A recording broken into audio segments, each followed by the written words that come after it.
Bom dia, irmãos. Vamos começar um pouco mais alegre, né? Porque nós somos assim, eu estou com medo de falar. Bom dia, irmãos. Bom dia. Graças a Deus, já começou um pouquinho melhor, porque o Olival vem com aquele jeitão dele, é encorajamento.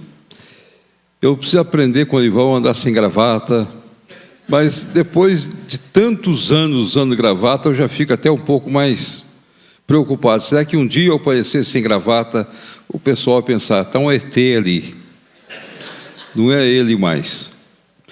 Então eu quero agradecer a palavra dos irmãos, quero agradecer o Edival, e agradecer a presença de cada irmão, um grupo muito bom de obreiros. Gostei da oração do nosso irmão Gilmar, que veio lá da Ucrânia. A igreja toda tem orado pela Ucrânia, o Brasil todo tem se dobrado. Sabemos das lutas daquele povo, sabemos das batalhas que estão enfrentando, sabemos dos momentos difíceis que estão passando, e cabe a nós também, muitas vezes, olhar para esses momentos e olhar para as lutas que nós também enfrentamos. Essa é uma coisa que nós temos de entender e compreender a cada instante das nossas vidas. Nós muitas vezes estamos vivendo um período muito bom no Brasil. O Brasil é um país que nós não temos perseguições religiosas, nós temos liberdade religiosa, nós não pagamos nenhum preço por sermos crentes, mas eu creio que está chegando o momento de nós reafirmarmos que de fato nós somos crentes, nós somos família do Senhor, e esses momentos são muito difíceis para nós ainda. No Brasil, nós precisamos tomar algumas decisões mais sérias se nós queremos impactar a sociedade brasileira. E esse é o encorajamento que eu gostaria que vocês pudessem ter do Senhor. Deus pudesse fortalecer as nossas vidas, pudesse derramar o seu Espírito sobre nós, para que nós, como igreja, pudéssemos mudar a história deste país nosso. Muitas vezes as pessoas me perguntam qual é a oração que o senhor faz todos os dias. Eu tenho dito que eu faço oração por um derramar do Espírito sobre o povo brasileiro e sobre a igreja brasileira. Não é sobre a igreja presbiteriana só, é sobre a igreja brasileira. Para que haja mais santificação, mais vida, mais entrega, busca direto do Senhor, para que nós possamos crescer, desenvolver e estarmos preparados para as grandes batalhas que nós temos. Porque é Deus que luta as nossas batalhas. Não somos nós que lutamos, mas é Deus que vai à frente e Ele vai lutando as nossas batalhas de acordo com a vontade soberana dEle. O nosso texto de estudo desta manhã, eu gostaria de convidá-los para nós dar uma rápida olhada em um momento muito específico da vida, na vida de um rei que foi chamado por Deus para fazer uma reforma espiritual no meio do seu povo. Ele teria de fazer essa reforma espiritual no meio do seu povo, e ele teria de retornar com o seu povo para o templo. Eu gostaria que nós pudéssemos pensar nesse momento de encorajamento às nossas vidas, do nosso retorno para o templo do Senhor. E pudéssemos olhar o segundo livro das Crônicas, quando vai narrar a história de Ezequias, que Deus, pela sua graça, constituiu como rei, e Deus colocou como rei sobre o seu povo. 2 Crônicas, capítulo 29, você vai encontrar parte da história desse rei. Está narrado toda a história desse rei nos capítulos 29, 30, em diante a história de Ezequias. Eu gostaria que nós começássemos a ler a partir do verso 1. Tinha Ezequias 25 anos de idade, quando começou a reinar, e reinou 29 anos em Jerusalém. Sua mãe se chamava Abia, e era filha de Zacarias. Fez ele o que era reto perante o Senhor, segundo tudo quanto fizera Davi seu pai. No primeiro ano do seu reinado, no primeiro mês, abriu as portas da casa do Senhor e as reparou. Trouxe os sacerdotes, os levitas, ajuntou-os na praça oriental e lhes disse: ouvi-me, ó levitas, santificai-vos agora, e santificai a casa do Senhor, Deus dos vossos pais. Tirai do santuário a imundície, porque nossos pais prevaricaram e fizeram o que era mal perante o Senhor nosso Deus, e o deixaram, desviaram o seu rosto do tabernáculo do Senhor, e lhe voltaram as costas. Agora no verso 20 do mesmo texto. Então o rei Ezequias se levantou de madrugada, reuniu os príncipes da cidade e subiu à casa do Senhor. Mandou trazer 7 novilhos, 7 carneiros, 7 cordeiros, 7 bodes como oferta pelo pecado, a favor do reino, do santuário de Judá. E ordenou aos filhos de Arão, os sacerdotes, que oferecessem sobre o altar do Senhor. Mortos os novilhos, os sacerdotes tomaram o sangue, o aspergiram sobre o altar, mataram os carneiros e aspergiram o sangue sobre o altar. Também mataram os cordeiros e aspergiram o sangue sobre o altar. Verso 35. Além dos holocaustos e abundância, houve também a gordura das ofertas pacíficas e as libações para os holocaustos. Assim se estabeleceu o ministério da casa do Senhor. Ezequias e todo o povo se alegraram por causa daquilo que Deus fizera para o povo, porque subitamente se fez esta obra. No capítulo 30, olha a celebração da Páscoa, e a partir do capítulo 31, a regulação das ofertas. Me chama a atenção o verso 20 e verso 21 do capítulo 31. Assim fez Ezequias em todo Judá, fez o que era bom e reto e verdadeiro perante o Senhor seu Deus. Em toda a obra que começou no serviço da casa de Deus, na lei, nos mandamentos, para buscar a seu Deus, de todo o coração o fez e prosperou. Verso 7 do capítulo 32. Sede fortes e corajosos, não temais, nem assusteis, por causa do rei da Síria, nem por causa de toda a multidão que está com ele, porque há conosco maior do que o que está com ele. Com ele está o braço de carne, mas conosco o Senhor nosso Deus, para nos ajudar, para guerrear nossas guerras. O povo cobrou ânimo com as palavras de Ezequias, rei de Judá. Verso 11, o finalzinho: o Senhor nosso Deus nos livrará das mãos do rei da Síria. E eu gostaria de colocar agora o verso 19. Falaram do Deus de Jerusalém, como dos deuses dos povos da terra, obras das mãos dos homens. Porém o rei Ezequias e Isaías, o profeta, filho de Amós, oraram por causa disso e clamaram do céu. O Pai, fala ao nosso coração nesta hora. Fala às nossas vidas nesta hora. Ministra para nós nesta hora, para que nós entendamos a Tua palavra e possamos compreendê-la à luz das Escrituras Sagradas. Usa-nos para a Tua glória e para o Teu louvor. Em nome do Teu Filho Jesus Cristo é que oramos. Amém. Meus amados, nós tivemos um período agora de praticamente 2 ou 3 anos com muitas dificuldades. O ano 2019, 2020, 2021. 2020 e 2021 nós paramos. Muitas das nossas igrejas, por algumas questões, pararam. Algumas poucas igrejas, no final de 2021, começaram a retornar para os seus templos. Deixamos que algumas coisas ficassem paradas no tempo e no espaço. Nós tínhamos um gigante diante dos nossos olhos e nós muitas vezes perdemos o ânimo de enfrentá-lo. Perdemos a disposição para enfrentá-lo. Nós temos muitas consequências que originaram da pandemia 2019. Nós estamos pagando ainda o preço em alguns lugares do nosso país por causa da pandemia.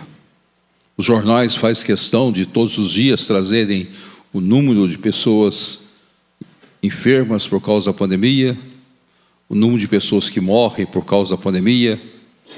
Ainda faz parte integral de muitos jornais nossos no Brasil.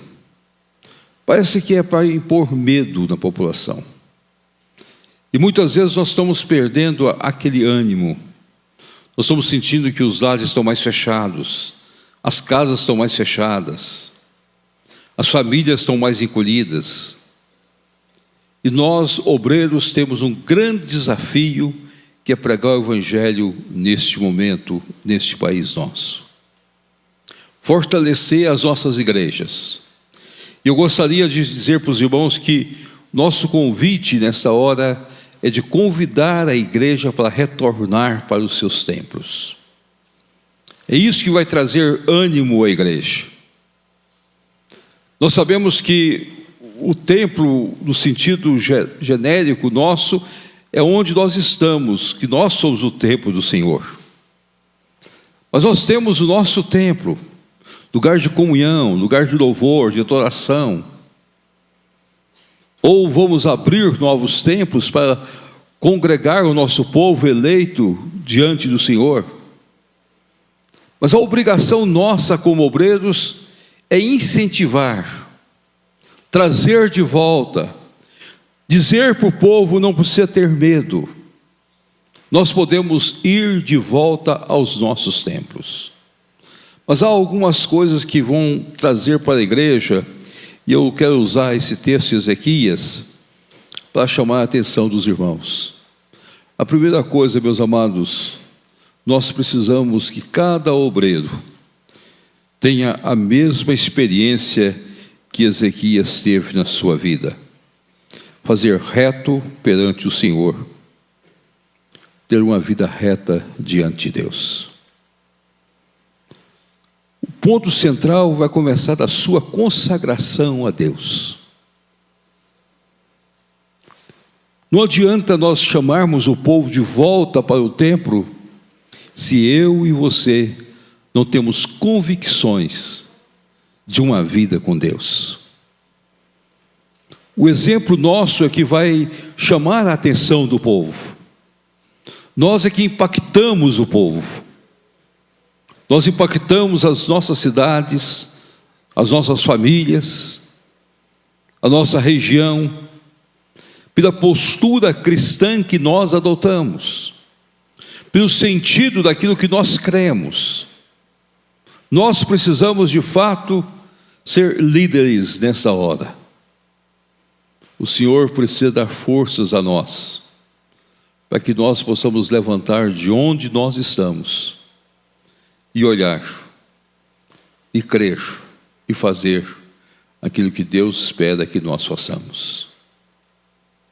Israel vinha numa situação caótica, de reis ruins, os altos estavam cheios de ídolos, era um momento difícil para Israel. Mas Deus levantou um rei, Deus levantou Ezequias, e ele foi buscar os sacerdotes, ele foi buscar os levitas. Você tem que lembrar que Deus te levantou, você é o obreiro do Senhor, e você precisa ter a convicção de uma consagração diante de Deus, e você precisa colocar a sua vida para ser usada por Deus. Não importa o preço que você vai pagar, você precisa colocar a sua vida para ser usado por Deus. É o momento que nós estamos passando, é o momento que nós estamos vivendo. Nossas famílias, nossas casas. Agora, eu gostaria de colocar uma questão para vocês, que muitas vezes eu tenho ouvido em muitos lugares. Eu creio que a pandemia trouxe uma coisa muito boa para nós. Você vai tomar um susto ao falar isso. A pandemia nos ensinou novamente a valorizar nossas casas, a valorizar nossas famílias, a valorizar nossos lares. De uma hora para outra, nós tivemos a oportunidade de praticamente mais de um ano de conviver mais em casa, de conviver mais com a esposa, de conviver mais com o esposo, de conviver mais com os filhos. Quem tem filhos pequenos teve a oportunidade de estudar com eles. Possivelmente você vai dizer para mim: pastor, eu tinha anos que eu não estudava matemática com minha filha, não estudava matemática com meu filho, não estudava português com meu filho. Você teve essa oportunidade. Porque com as aulas online, a criança não concentrava, então os pais tiveram de gastar tempo para estudar com as suas crianças. E descobriram novamente a alegria de ser lar, para a glória de Deus. Nós muitas vezes que somos obreiros, nós levantamos cedo, fomos para a igreja, e às vezes passamos o dia todo envolvido em tantas coisas, e nós não temos muito tempo para estar em casa. Com a pandemia nós tivemos de ficar mais em casa, porque aí nós passamos a assistir nossas ovelhas através das mídias que nós temos, e tivemos a oportunidade de mostrar para os nossos, de fato, a nossa vida cristã, a autenticidade daquilo que nós cremos, da nossa consagração a Deus. Se você fez isso, o seu lar saiu fortalecido pós-pandemia. Você consagrou mais a sua família. Você teve mais tempo à oração. Você teve mais tempo à leitura bíblica. Você teve mais tempo para estar com os seus. Você teve mais tempo para pensar também naquilo que você estava fazendo. E por isso que agora o retorno à casa de Deus, a normalidade das coisas, é o momento de você mostrar que de fato a sua vida está consagrada a Deus. Eu gostaria que você pudesse olhar nesse aspecto e pudesse se apaixonar novamente pela graça de Deus na sua vida, para a glória de Deus. Mas é o segundo ponto que eu gostaria de colocar para vocês, é que nós precisamos de uma santificação. Nós precisamos santificar mais nossas vidas. Não é só consagrar nossas vidas.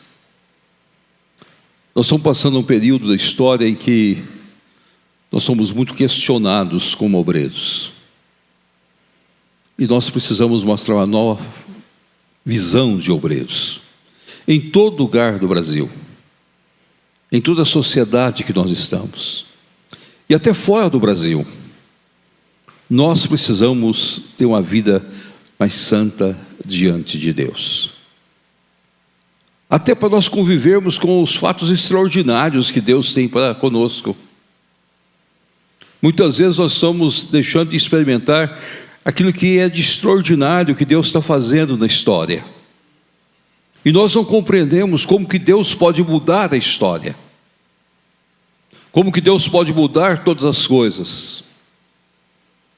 Nós precisamos santificar para ter a experiência de uma vida extraordinária com o nosso Deus. E eu gostaria que você começasse a olhar sua vida e começasse a deixar que o Espírito Santo de Deus, pela graça de Deus, moldasse a sua vida para servir mais a Deus. Fosse você mesmo, você pudesse desfazer da armadura que muitas vezes nós carregamos, que é de outro. Eu gosto muito da história de Davi. E Davi teve diante dele, a primeira batalha dele foi enfrentar um gigante. Ele já havia tido a experiência de enfrentar urso, já havia tido a experiência de enfrentar leão, mas de uma hora para outra apareceu Golias diante dele. e agora ele teria de enfrentar Golias. E se os irmãos notarem, o que aconteceu foi normalíssimo. Vamos vestir Davi da armadura de Saul. Ele é um soldado, ele precisa ter armadura própria, ele precisa de ir para a batalha com armadura. Só que Davi não conseguiu andar com aquela armadura. Não conseguiu locomover com aquela armadura. O texto bíblico fala que Davi disse para Saul: eu não posso usar essa armadura. Ele teve de arrancar a armadura de Saul e ser ele mesmo. Eu gostaria que cada irmão fosse você mesmo, santo diante de Deus. Porque naquela hora Davi disse: eu vou no nome do Senhor. Você vem comigo com sua arma, com a sua armadura, eu vou no nome do Senhor. Eu não estou usando nada. Eu não estou levando comigo ninguém para me proteger. Eu estou indo da maneira que eu sou. Seja você mesmo, meu querido, mas uma vida santa diante de Deus. Santificai-vos. Que você possa ter a experiência de ser tomado pelo Espírito Santo de Deus.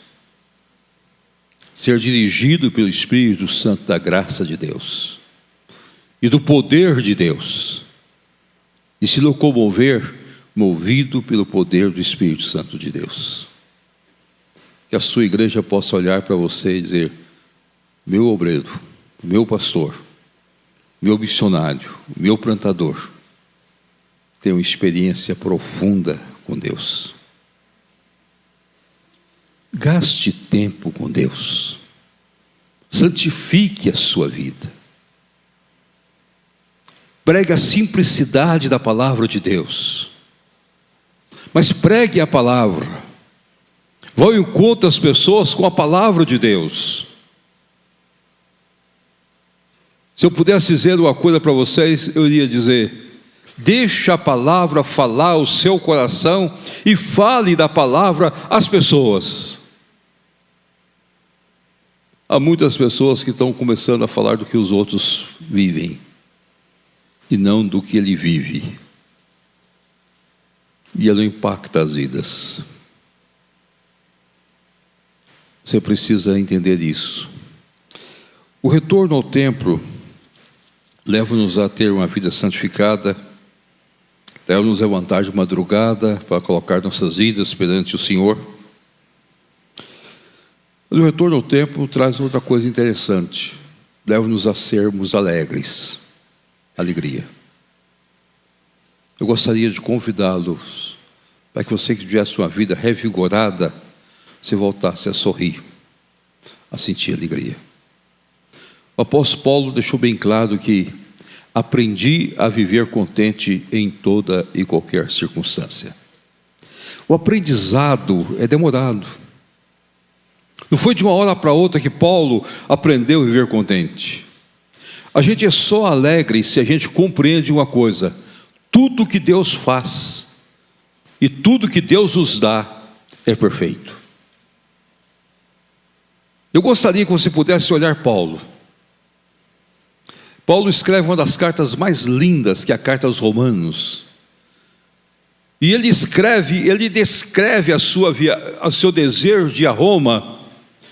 E você sente aquela alegria de pensar: ó, eu sou devedor de Roma. Eu quero ir pregar o evangelho com vocês. E depois Paulo mostra como que ele iria. Ó, eu chegando em Roma, eu quero que vocês me mandem para a Espanha, para que eu possa pregar o evangelho para aquela região. Então Paulo já tinha feito todo um planejamento, já tinha feito toda uma estrutura pronta, já tinha feito todo um sonho, e ele fez tudo isso crendo na soberania de Deus, que Deus ia dirigir todas as coisas. Agora Deus faz uma coisa diferente com Paulo. Quando ele chega em Jerusalém, ele é preso.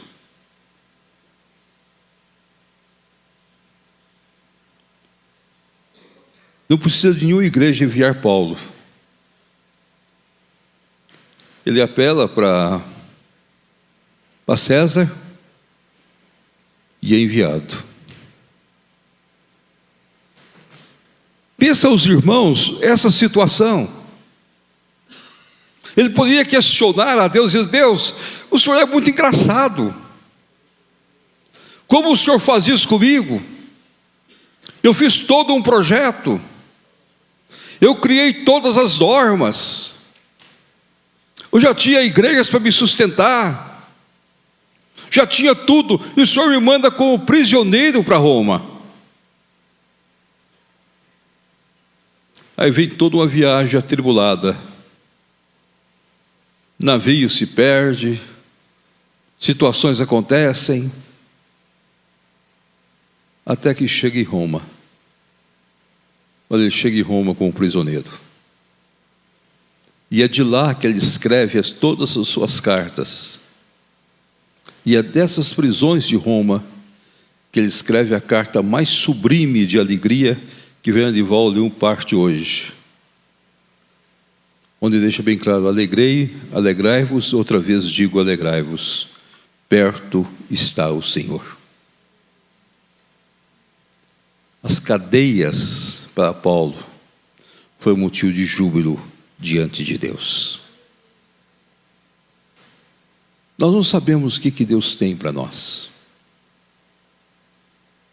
Você está aqui se preparando, você faz 1000 planos, mas Deus pode mudar todos os planos. A única coisa que você não pode perder é a alegria de servir a Deus. Não importa o que vai acontecer conosco. Não importa se o púlpito que Deus tem para você, se o lugar de evangelização que Deus tem para você é um lugar difícil. Você está com tudo preparado. Você volta para casa e Deus muda toda a história. E Deus muda todos os caminhos. E você tem de entender: a glória e a honra pertencem a Deus. O Deus que fez Paulo planejar foi o Deus que o levou para o cárcere. Guarda bem isso. Duas coisas contraditórias. Nunca passou pela cabeça do apóstolo Paulo que ele iria a Roma como prisioneiro. Como nunca passaria pela nossa cabeça que alguma coisa ruim acontecesse conosco.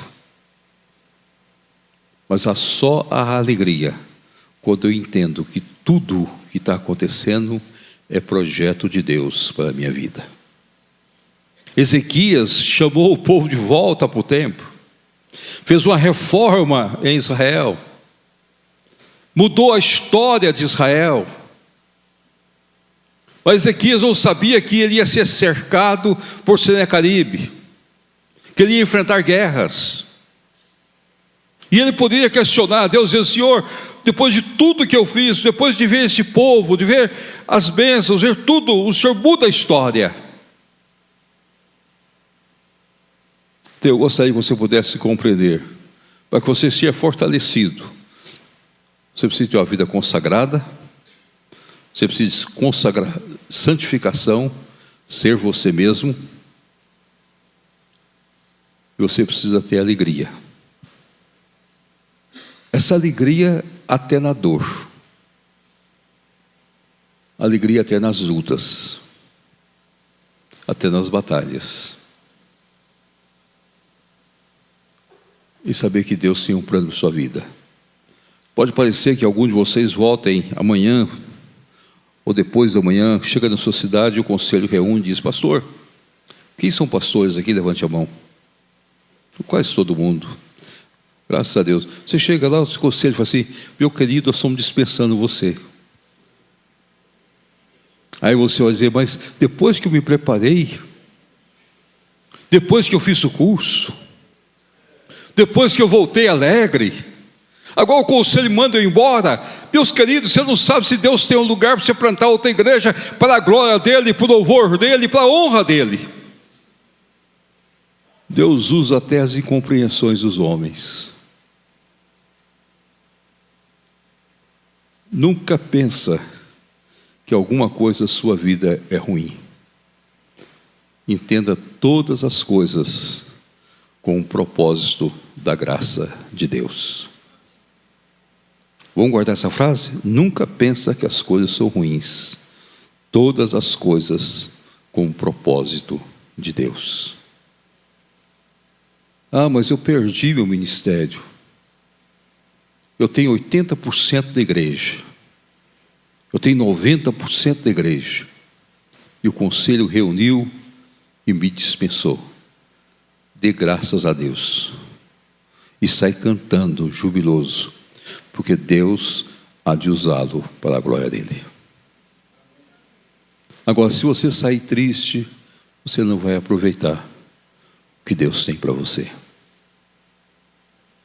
Nosso grande problema na vida é que nós não compreendemos ainda a providência de Deus nas nossas vidas.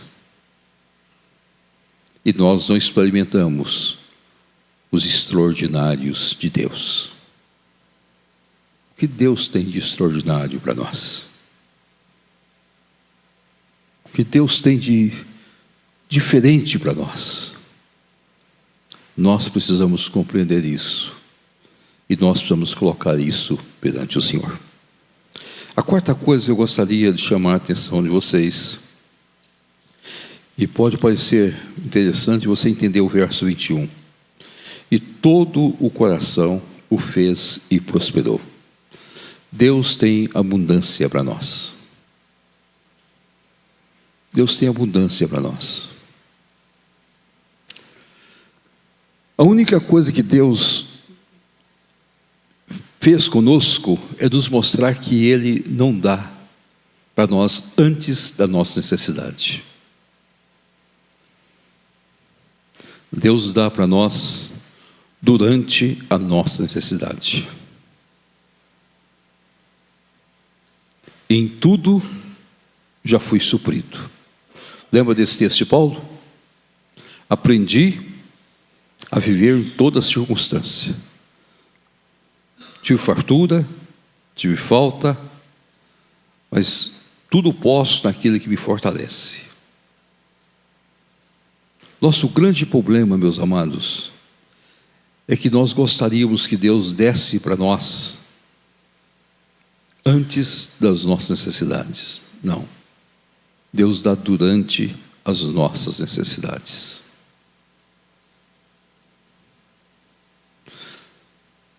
Se eu não começar, eu não vou ter experiência de ter. Eu fui visitar uma igreja certa feita e o pastor está muito atribulado, dizendo: pastor, eu preciso aumentar o meu templo. Tem algumas pessoas novas, eu preciso construir meu templo, eu preciso ver esse templo. Mas eu estou pedindo a Deus, eu estou mandando cartas e ninguém responde. Ninguém envia nada para mim. O que eu faço? Parece que eu estou batendo em portas. A igreja tal tem recursos, mas eu falei com eles, não responderam nada. Igreja tal, liguei para eles, conversei com o pastor, ele é meu amigo. Ele disse: vou pensar. E está pensando até hoje. E já vai tempo. E ele continua pensando. O que eu faço? Eu chamei ele para orar, falei: vamos orar, meu irmão. Vamos orar. Depois de orar, eu disse para ele: faça uma coisa, chama seu grupo. Quem é o grupo que você tem aqui na sua igreja? Ah, pastor, eu tenho presbítero tal, tem diácono tal. Mas na hora do vamos ver, ninguém está comigo. Você não tem ninguém que está com você? Tem, pastor, tem 2 ou 3 pessoas, são jovens. Então chama esses jovens. Começa a orar com eles. Já está com a planta pronta? Você já sabe o que você vai fazer? Disse: já. Então vai lá, aprova a planta da prefeitura. Você não pode começar assim a aprovar a planta. Mas, pastor, não tem recurso. Aprova a planta para ver tudo, meu querido. E o que mais que eu faço? Começa a furar os buracos. Começa a abrir os buracos, começa a fazer as valetas. Mas como que eu vou construir? Meu querido, Deus vai mandar. Agora, se você não começar, Deus não vai mandar. Deus não manda para nós antes das nossas necessidades. Deus manda durante as nossas necessidades. Ele nunca deixou faltar nada. Qualquer pessoa que começou uma obra diante de Deus, qualquer pessoa que começou a construção de alguma coisa perante o Senhor, deixou de terminar. Não sabe de onde vêm os recursos, não sabe de onde vêm as coisas, mas você construiu. Eu me lembro do primeiro tempo que nós começamos a construir, nós não tínhamos recursos. Abrimos as valetas e começamos. E aconteceu um fato muito interessante. Passou um senhor vendo a construção, disse: o que vai ser aqui? Uma igreja. É uma igreja presbiteriana? É a igreja presbiteriana. O pastor Roberto disse: passa na casa tal, eu estou mandando X de cimento para vocês. Não conhecia aquele cara, nem sei quem é aquela pessoa. Deus não faz conosco. Primeiro Deus manda milhões para eu colocar em caixa, e depois de ter milhões em caixa, agora você pode começar. Deus não faz isso conosco. Que se fosse assim, meus queridos, Deus teria primeiro dado minas de ouro para nós. Deus não deu nenhuma mina de ouro para nós. Eu me lembro quando o reverendo Adival começou aqui. Um dia eu estava no Mackenzie, ele chegou para mim, eu tinha assumido o Supremo Conselho naquela época, há pouco tempo.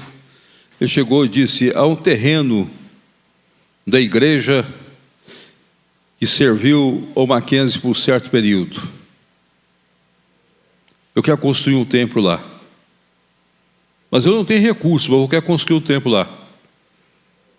Eu falei para o Orival assim: vai em frente. O terreno vai ser dado, vai em frente. E está aí a construção. O nosso grande problema é que nós esperamos ter as coisas. Nós não sonhamos. Deus tem abundância para dar para nós, desde que nós creiamos que nós devemos começar grande obra diante dele. Missões não começou simplesmente dizer: nós vamos fazer isso, fazer aquilo. Não, missões começou com homens de Deus que saíram. Foi assim que Paulo fez. Foi encarregado, mandou pela igreja, e Deus foi dirigindo a vida de Paulo, até que chegou o momento que ele ouviu a voz: passa a Macedônia e ajuda-nos. Lá era o caminho dele. E quantas vezes nós ouvimos os gritos da Macedônia nas nossas vidas. Eu voltei orando a Deus por Alagoas. Alagoas é o estado do Brasil que nós temos o menor número de presbiterianos. Mas eu voltei entusiasmado com Alagoas, porque nós temos uma turma de moços jovens, pastores jovens, que estão com uma garra muito grande. E eu comecei a orar para aqueles meninos, ver o que Deus pode fazer com eles, o que Deus pode fazer para aquela igreja. E pode ser que daqui a alguns anos nós vamos ter uma outra visão de Alagoas e de outros estados do Brasil. Vamos crer que Deus tem abundância para nós. Há na história da igreja um fato que me chama a atenção, que pode ilustrar o que eu estou dizendo. A igreja presbiteriana de Paracatu, não sei quem conhece Paracatu aqui, fica lá no noroeste de Minas Gerais. A A igreja foi organizada pelo reverendo Álvaro Reis. O ministério daquela igreja foi pelo o chamado Paulo, o apóstolo Paulo do Brasil, os nossos missionários do passado. E Álvaro Reis foi o homem que Deus chamou, que passou por Araguari, passou por aquela região e organizou a igreja. E ele coloca no relato dele, na organização da igreja de Paracatu, dizendo que a cidade de Paracatu é tão rica, naquela época, que se arrancasse o capim, aí encontrava ouro por baixo. Até hoje tem uma mina de ouro lá em Paracatu. Mas uma coisa, meus amados, eu gostaria de dizer para vocês: Deus não deu a mina de ouro para a igreja. Não era esse o objetivo de Deus. Deus ensinou àquela igreja que nada ia faltar para ela, na fidelidade e na entrega diante do Senhor. Deus dá a nós das nossas necessidades e dá com abundância. Então comece o seu sonho diante de Deus. Execute o seu projeto diante de Deus e creia que o mais Deus fará para a glória dele. Mas há um outro ponto que eu gostaria de chamar a atenção. E possivelmente, meus queridos, houve Senaqueribe. Senaqueribe saiu afrontando Israel, dizendo que como que o Deus de Israel iria livrar. O verso 10 do capítulo 32: em que confiais vós, para vos deixardes sitiar em Jerusalém? Acaso não vos excita Ezequias para morrerdes à fome, à sede? O Senhor nosso Deus nos livrará das mãos do rei da Síria? Não é Ezequiel o mesmo que tirou os seus altos, seus altares, e falou a Judá e a Jerusalém, dizendo: diante apenas um altar vos prostrareis, e sobre ele queimareis incenso? Não sabeis vós que eu e meus pais fizemos a todos os povos da terra? Acaso puderam de qualquer maneira os deuses das nações daquelas terras livrar os seus pais das minhas mãos? Por isso que é importante se lembrar a expressão que está nesse texto. Quando Ezequias fala: com ele está o braço de carne, mas conosco o Senhor nosso Deus, para nos ajudar, para guerrear nossas guerras. Mas há uma coisa que me chama a atenção. Mesmo sabendo a vitória, eu gostaria que você olhasse o verso 20. O verso 20 é um dos versos mais marcantes desse texto. E possivelmente seja das coisas mais marcantes que nós temos. Porém, o rei Ezequias e Isaías, o profeta, filho de Amós, oraram por causa disso e clamaram ao céu. Se de um lado eu creio na abundância, do outro lado nós precisamos de oração. Consagração, santificação, alegria, abundância, oração. Mas a oração aqui, meus queridos, não é a oração de um homem só. É a oração que está presente o profeta. Está presente Isaías. Você não vai encontrar muito na Bíblia Sagrada dizendo que Isaías estava com alguém orando. Esse é um dos poucos textos, ou um dos únicos textos, que mostra o profeta Isaías junto com o rei em oração. Isso me levou a pensar numa coisa muito importante em nossas vidas. Se nós queremos de fato ter um ministério encorajado, firmado, nós precisamos ter companheiros de oração. Pessoas que oram conosco. Pessoas que estão dispostas a orar junto conosco. Então você deve escolher pessoas. Não faça o seu trabalho sozinho. Ah, mas eu e minha esposa. Ótimo. Mas convide um colega, outro colega para orar junto com você. Mas use o telefone, hoje nós temos a mídia. Faça uma conferência de oração. Eu estou entrando em contato com o irmão para que o irmão ore comigo. Vamos orar juntos. Não faz mal nenhum você acordar o irmão. Esses dias eu fui acordado 3 horas da manhã para orar com uma pessoa. Às 3 horas o telefone em casa tocou. Era um colega pastor, disse: pastor, estou ligando que eu estou passando por angústia e quero que você ore comigo. Eu simplesmente levantei da cama e fui orar com ele. Não há problema nenhum nós chamarmos alguém para orar. Não há hora para nós chamarmos alguém para orar. Nós não podemos conviver com as nossas angústias sozinhos. Nós temos nossas batalhas, nós temos Senacaribes da vida. Nós precisamos de pessoas que estejam intercedendo conosco em oração. Eu creio que a única pessoa que de fato desfrutou dessa oportunidade de orar sozinho foi Jesus Cristo. Aí você vai dizer: mas Paulo sempre teve companheiro, meus queridos.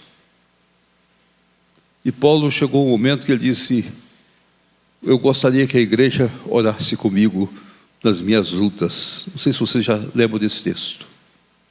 Luteis comigo em oração. Está comigo fulano de tal. Está comigo Lucas, está comigo Silas, está comigo Timóteo, meu filho na fé. Traga-me, quando eu sempre brinco com as coisas que muitas vezes alguém é recusado. João Marcos foi recusado no meio da viagem missionária.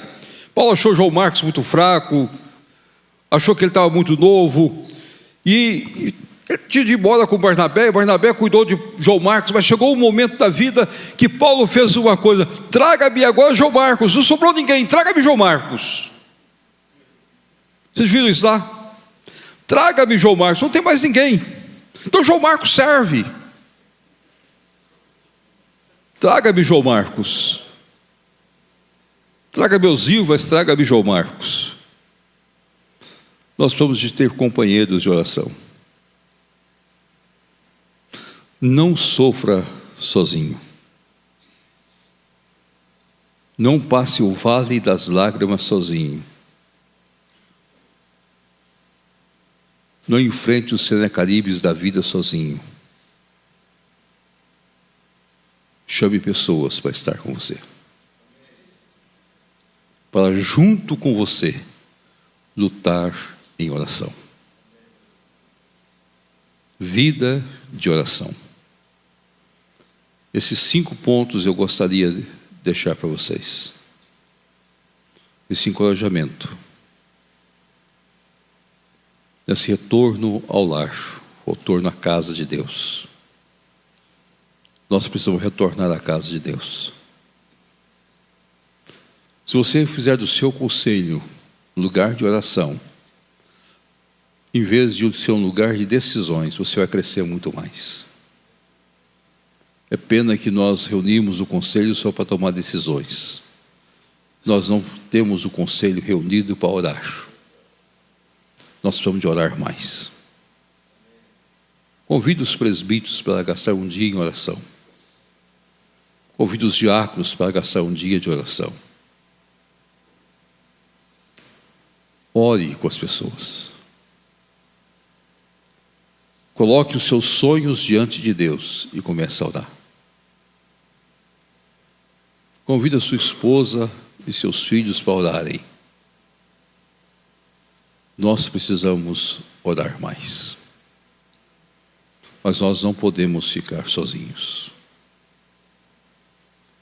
Muitas vezes nós somos como Moisés. Nós precisamos de alguém que segure as nossas mãos.